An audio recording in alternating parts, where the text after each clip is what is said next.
بسم اللہ الرحمن الرحیم۔ السلام علیکم۔ اپنے ذاتی مکان کے لیے، اپنے ذاتی گھر کے لیے ایک ایسا عمل آج میں آپ لوگوں کو بتانے لگی ہوں جو شیخ الوظائف کا بتایا ہوا ہے اور آزمایا ہوا ہے، اور میں یہاں پر ایک سچا واقعہ بیان کرتی ہوں۔ اس عمل کو کرنے سے کیا واقعی کوئی فائدے بھی ہیں یا نہیں؟ تو شیخ الوظائف صاحب بتاتے ہیں کہ انہیں ایک عورت کی کال آئی اور اس عورت نے کہا کہ شیخ صاحب، میرے پاس ذاتی مکان نہیں ہے، کرائے کا مکان ہے اور میں بہت تنگ ہوں، چھوٹے چھوٹے بچے ہیں، ایک جگہ سے دوسری جگہ پر شفٹنگ کرنا بہت مشکل ہوتا ہے اور مجھے بہت زیادہ مسئلے ہوتے ہیں۔ آپ میرے لیے دعا کریں یا پھر مجھے کوئی ایسا عمل بتائیں جس سے میرا ذاتی مکان ہو جائے۔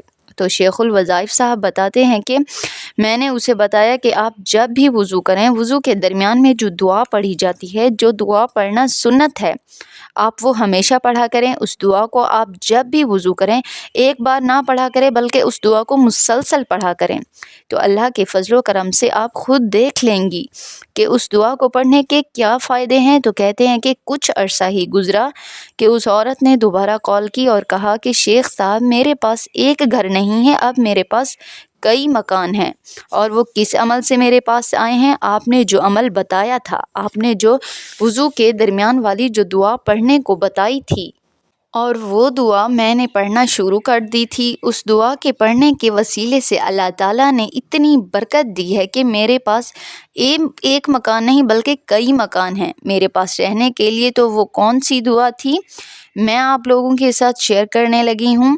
تو جب بھی آپ وضو کریں، وضو کے درمیان میں یہ پڑھیں: اللہم اغفر لی ذنبی ووسع لی فی داری وبارک لی فی رزقی۔ یہ دعا ایک مرتبہ ضرور پڑھ لیا کریں، ٹھیک ہے؟ آپ اس کی عادت بنا لیں۔ جب بھی، جس ٹائم بھی ہم دن میں 5 مرتبہ وضو تو کرتے ہی ہیں، تو یہ دعا آپ دن میں 5 مرتبہ ضرور پڑھ لیا کریں۔ تو اللہ کے فضل و کرم سے آپ اپنے ذاتی مکان کے لیے، رزق کے لیے، اگر جس بھی چیز کی نیت کر لیں، آپ اس دعا کو پڑھ لیں تو آپ کو اس کی مراد مل جائے گی۔ آپ آزما لیں، آپ اس عمل کرنا شروع کر دیں تو آپ خود دیکھ لیں گے کہ آپ کے پاس ایک نہیں کئی مکان ہو جائیں گے انشاءاللہ تعالی۔ مجھے امید ہے کہ آپ لوگوں کو میری باتیں سمجھ میں آ گئی ہوں گی۔ اللہ تعالیٰ سے دعا ہے کہ اللہ تعالیٰ ہم سب کو نیک عمل کرنے کی توفیق عطا فرمائے۔ ویڈیو کو دوسروں کے ساتھ شیئر کر دیں، پسند آنے کی صورت میں لائک کر دیں، اور اگر میرے چینل پر نئے ہیں تو میرے چینل کو سبسکرائب کر دیں۔ السلام علیکم۔